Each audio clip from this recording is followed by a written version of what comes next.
going to be short and sweet, power punch per second, like tons of value bombs here. So I do one-on-one coaching with people, and it's not the traditional lesson a week kind of thing. There's lessons every week, there's check-ins every day, there is practice audits, there's access to my Key Learners Piano Club. It's crazy, okay? So context here, what's going on is one of my coaching clients has decided to do my 3-month program and learn the entirety of Liszt's Piano Sonata in B minor, which I've played around with over the years, but never officially learned or recorded or memorized or any of that. So I don't work with that many people, so the people I work with get like all of me. And when it's a project like this, I kind of feel like I have to sort of do it alongside them.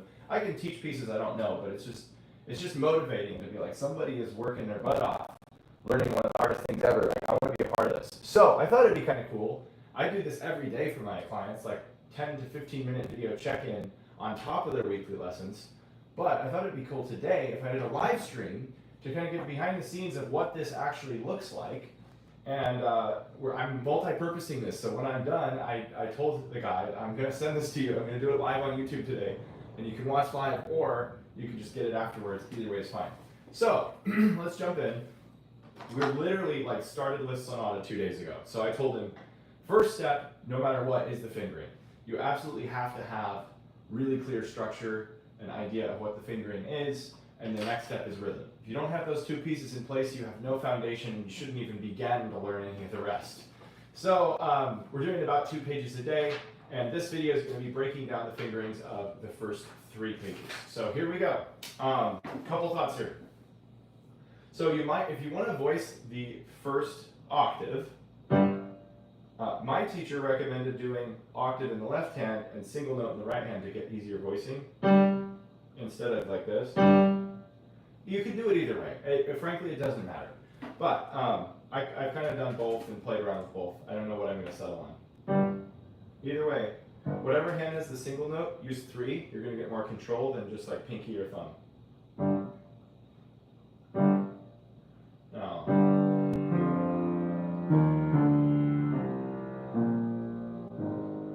couple things here. It's important to actually hold the G's out.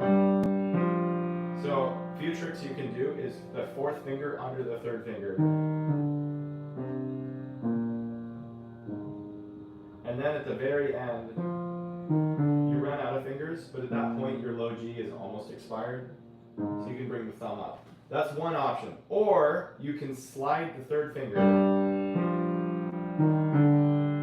but then you have to break. So you can always pedal, but I like to do everything in the hand as much as possible before I add the pedal, even if I'm going to pedal. So easier in the left hand, just cross thumb under. And I will say, for those watching that are not learning this, it would help if you were familiar with the Liszt Sonata, but if you're not, hopefully a lot of these principles you can think about in your own repertoire anyway. So I don't even think you would have to see the score or be familiar to get the value here. Definitely you'll get more if you do know it. So next scale, kind of the same thing. 4 under 3. And it's even more, it's kind of a nod to Chopin, you know, the 10 number 2 etude.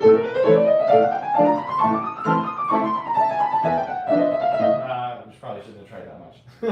But this fundamental trick of the 4 going under the 3 and the 3 going over the 4. That it can be in a lot of piano playing, not just that etude. This is a great example of that. To get a smoother line. Okay, now we've got this horrible jump. I mean, there's nothing you can do. I definitely recommend taking both in left hand, LL. You've got to obviously connect it with the pedal. But this is not a fingering issue, this is just a movement issue. Build it in right away to use the elbow. Now, I usually reserve 4 on octaves for black keys, but in this case, where you gotta go super fast, come on. I would recommend 4 or 5, because you can kind of, even if you don't connect it, you can get more leverage and more of that rhythmic punch. So, and then double 4s here. Liszt is very clear to slur these. I'll hold it up the camera for a second.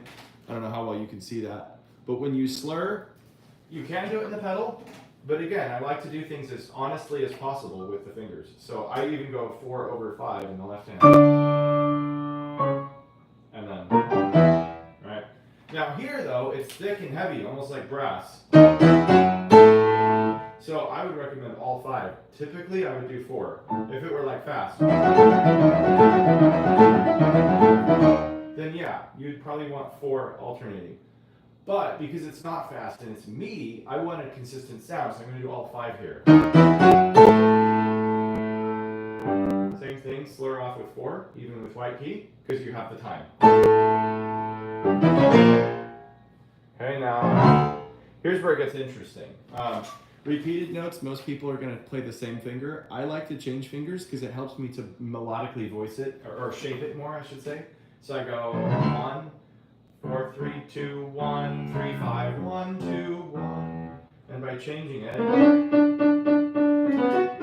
I have more control over the line. Get that curve out of it. Most people just beat it out. And it's just not beautiful. So there's got to be something gorgeous and shaped about this.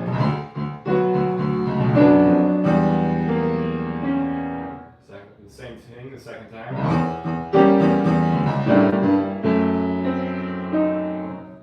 Okay, now a couple things here, and all these arpeggios. I like to divide them between the hands. So, resolve up, and then my thumb's already on C, so instead of doing that, I just keep it there and bring thumb under it.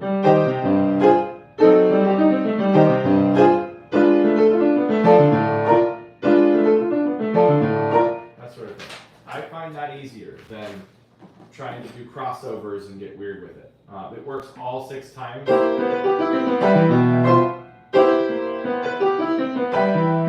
Now here, it's a discussion of open hand or closed hand. So you could open the hand.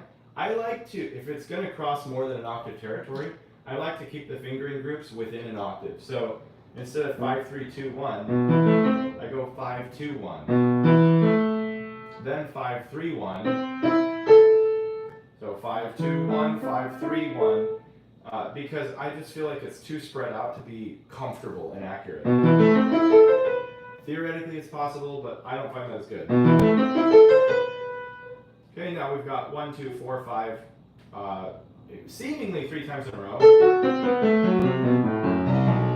One of the things I don't like about most recordings is how everything virtuosic in this piece is just as fast as possible. Like, kind of like that, and you barely hear the end. It just kind of gets swallowed up. So one thing Mark Westcott had me do was often finish the last note with like an awkward fingering on purpose to slow me down. So like 1, 2, 4, 5, 1, 2, 4, 3. Because I have to turn the hand to really beat that out, and by doing that, you not only hear it better, but you take more time and you let the music breathe. 1, 2, 4, 5, 1, 2, 4, 5, 1, 2, 4, 3. And you're not as tempted to rush through that. So and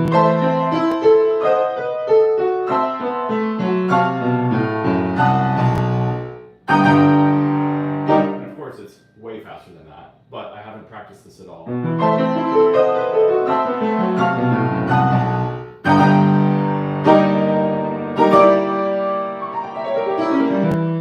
Sort of thing. Same thing on this octave. 4, 5, not 5, 5. You get that. You got that line feeling in the arm, but the precision of the drive. Okay. Now here you can do all these in right hand, left hand, like Liszt writes it. I like doing 3 in each hand, and then arriving on the octave, because there's this wedge accent, cap accent, staccato. Well, not staccato, but like an articulation. So to get that, you can do it with 2 hands, but I just find landing on the octave physically places that better.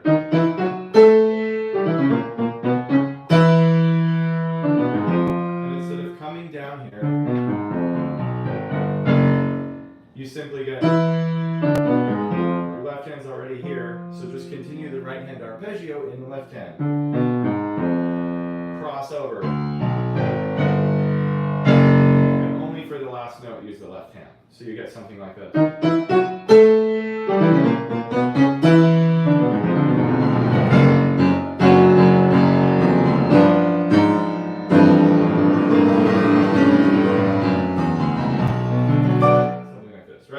It's a little over the top in the spirit of Horowitz. I see the normal fingering here would be 1, 2, 3. But because you can flow from 2 to 3, I on purpose do 1, 3, 3, because I have to move the hand, and that gets the intensity and the tension of the timing. And instead of just 1, 2, 3, 4, I do right hand 3 and left hand 1. So.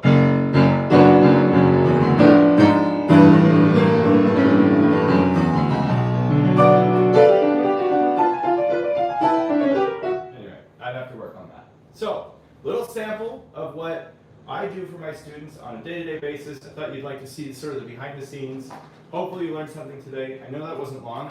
But I want to stream more often, so I'd rather stream for like 5-10 minutes than like once a week for 45. So expect more of these, and I will see you next time.